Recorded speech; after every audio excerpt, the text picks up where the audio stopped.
Hello again everyone, it's Liam from Gaming Master Race here and welcome to part 4 of Games I Made. Last time we looked at Mr. Sticks and the Crystal Maze. This time we're going to look at the final 2 games that I made. Now the first one is The Simpsons in Space, so let's just dig straight into this. Again, this was created using the Games Factory a very long time ago, and the idea, what was the premise behind Simpsons in Space? It was pretty much asteroids but with Simpsons faces. Now this is the level editor, and as I've mentioned before, this is just the title screen, and here is the actual level. So I've got this poorly designed ship down here, which is Bart's ship, which is why it's got a little Bart head on it, and we're going to be shooting Homer faces. Now these sprites were lifted from the Simpsons cartoon studio, and I'll put a little picture of that here.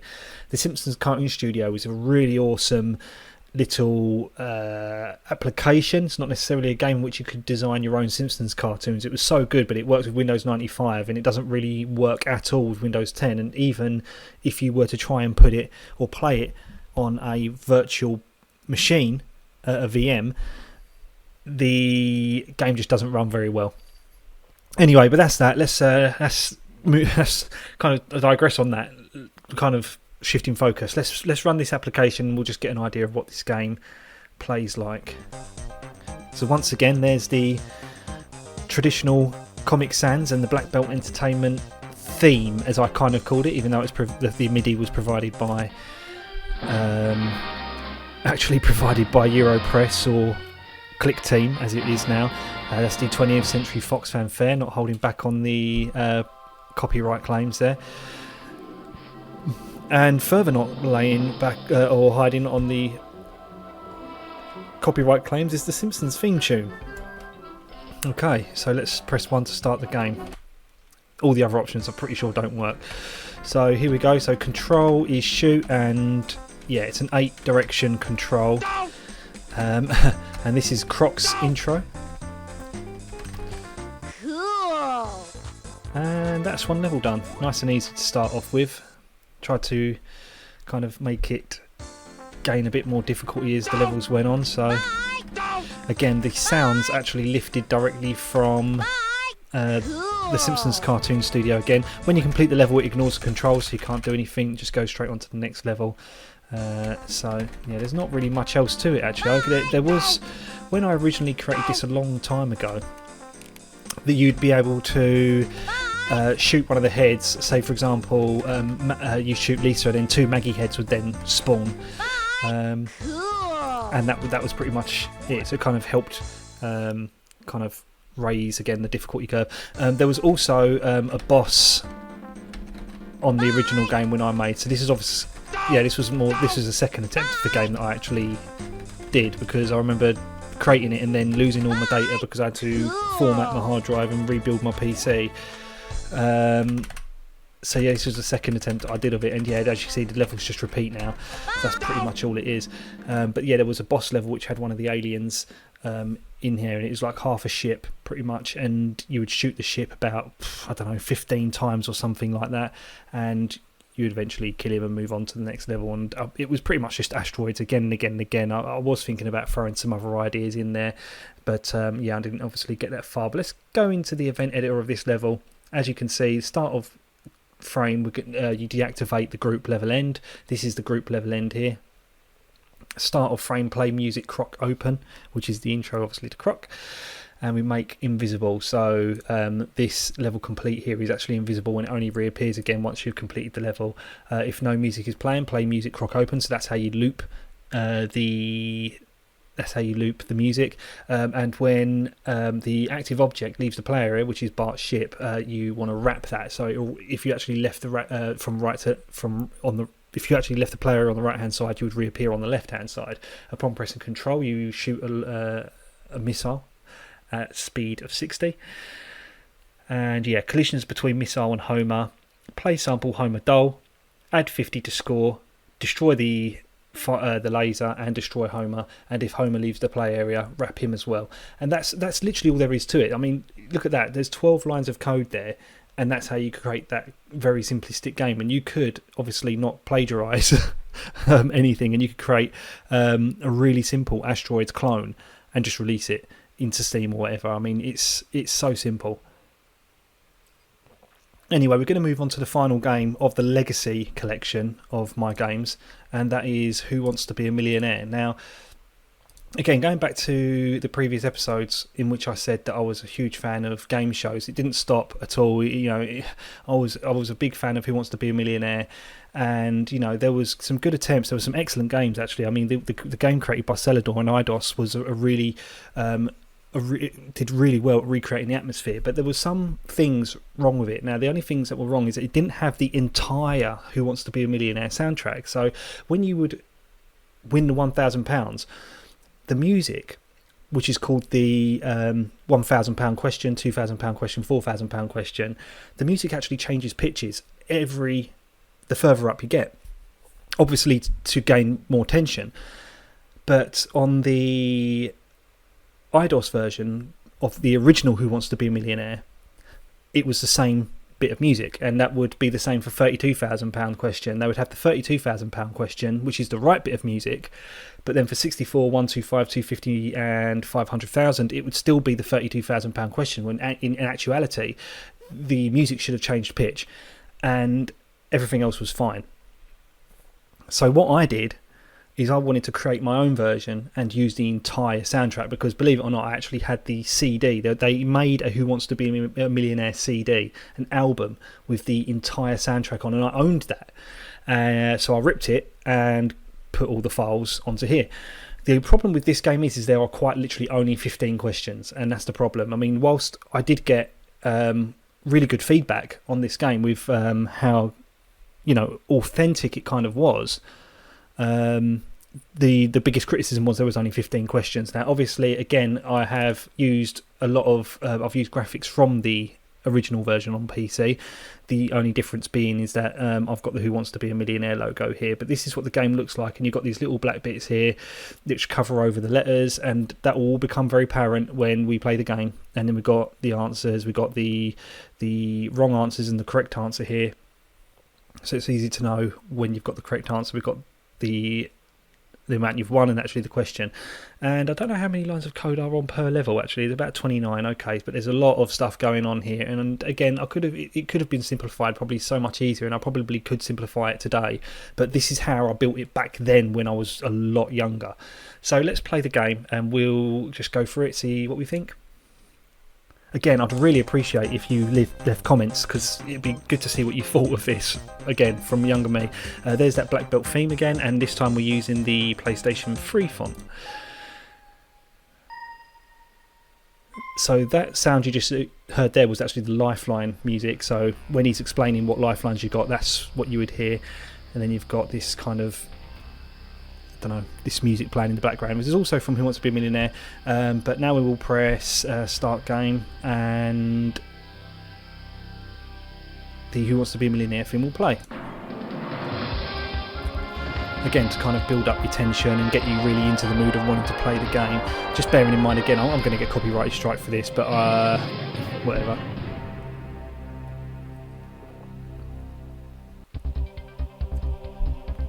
So this is the music. So the music between £100 and £500 always stays the same. So which of these is a type of puzzle popular in the 1980s? Now, for some reason, the mouse pointer hides, and I have no idea why, because there is nothing in here to say hide the mouse pointer. So I've got to try and move to where I think the answer is. So it's obviously Rubik's Cube, but I can't see. Oh, there it is there. Okay, there we go, we clicked it. That bit of music you just heard there for the correct answer, again, isn't the right correct answer theme, because the correct answer theme was not on the CD for whatever reason. That was actually the music for the fastest finger first answers. What was the name of the artist? It was Vincent van Gogh. So let's just move around here and press C.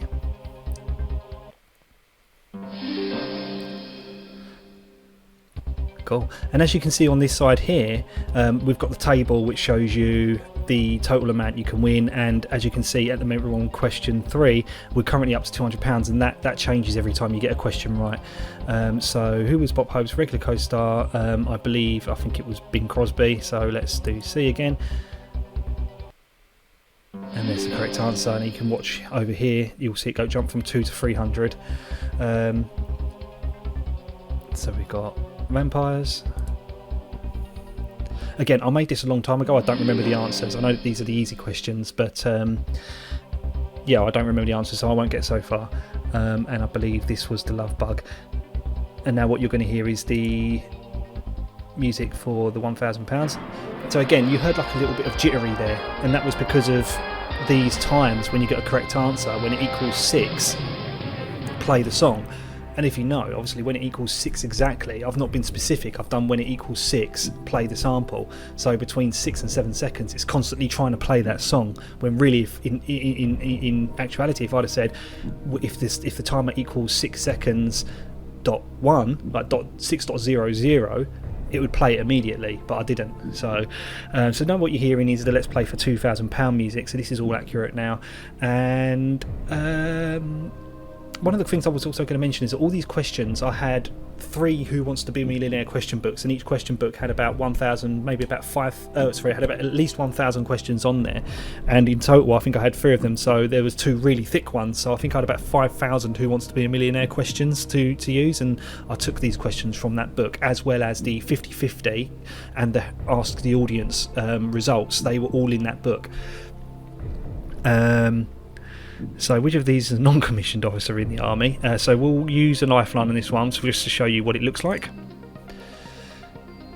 There you go. So again, this would have been taken from the book, and I created this graph on the right hand side. I did that all myself, you know, put all the percentages in, created the bars. I tried to make it look as close to the TV show as possible. So there's your answer, your final answer theme, and there's your correct answer theme.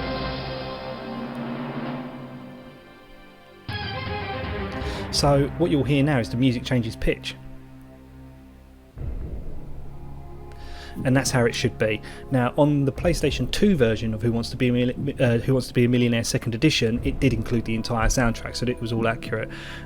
So again, I'm not very clever, and although I made this game, I really don't remember the answers, so I don't remember the answer to this particular question. So let's use a 50-50 and show you how that works.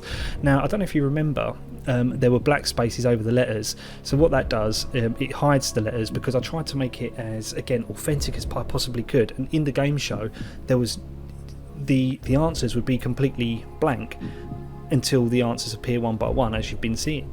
And when we use 50-50, those little black spaces appear again. So again, trying to make it feel, and you know, as close to the TV show as I possibly can. And then again, the final answer theme has also changed pitch, and the correct answer theme has also changed pitch. So just trying to make it feel as authentic as possible. So we're on 4,000 now, so again, changing pitch. So here we go, one by one. A, malaria. B, Lassa fever. C, cholera.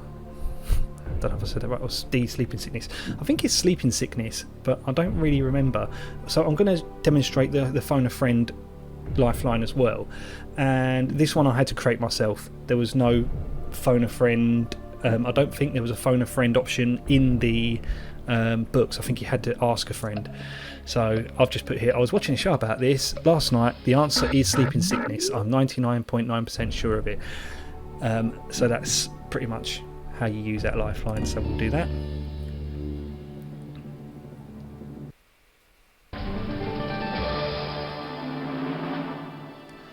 And there's your £8,000. Everything's changing pitch, so now you're getting higher and higher up the chain, and the pitch has changed. Which colour has been potted in snooker if the break goes up from 23 points to 28 points? So that's 5 points. The answer is blue. It's a good thing I know this one. So here we go.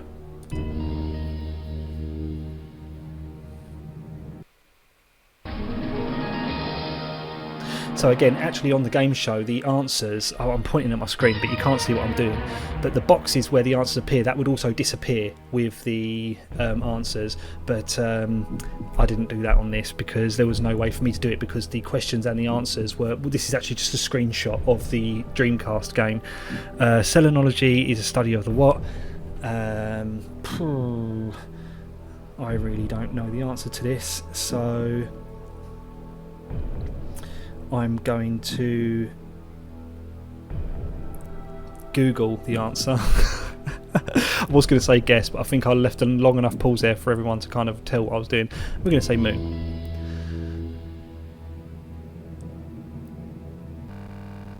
Oh, I believe that's the wrong answer.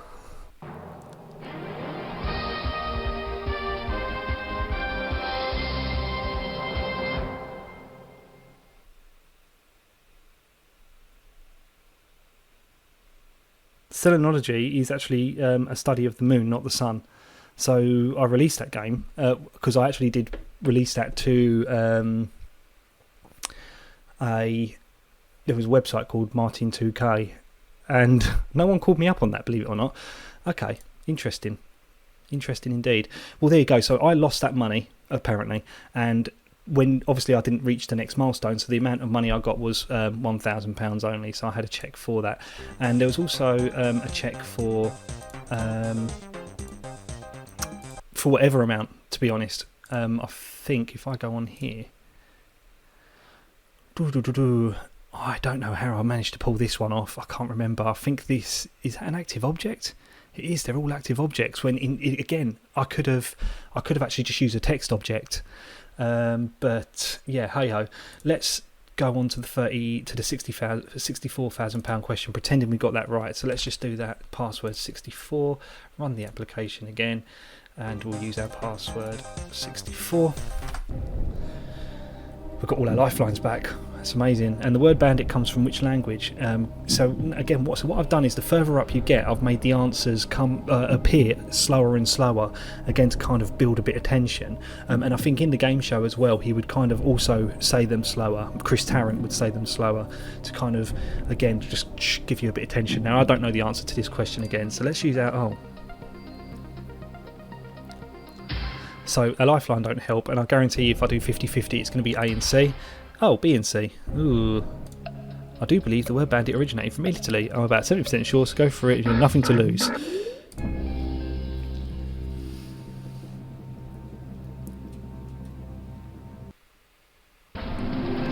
again, there's the music. A different correct answer music. A bit more trumpet in there. We just won £64,000.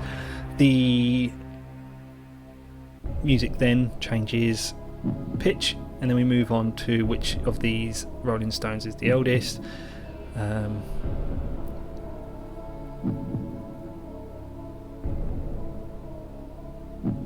I'm not really too sure what the answer is, so let's just go Keith Richards. I think that's the right answer anyway.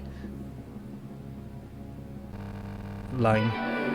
Right, so let's move on to question 15, and as you can see here, I already know that the answer is going to be Refreshment Sunday, and I think the password was 15. Yes. So let's see what happens when we win the money. Also, if you really wanted to be impatient, you can just do that. Reveal the answer before, press the answer before all these actually have a chance to even reveal themselves. There's a nice long pause here as well between revealing the actual answer, and that is it there. So then you did one. You are a millionaire on Who Wants to Be a Millionaire. Thanks for playing, and we'll see you again soon. And there's just all these really cheesy kind of piles of cash at the bottom of the screen.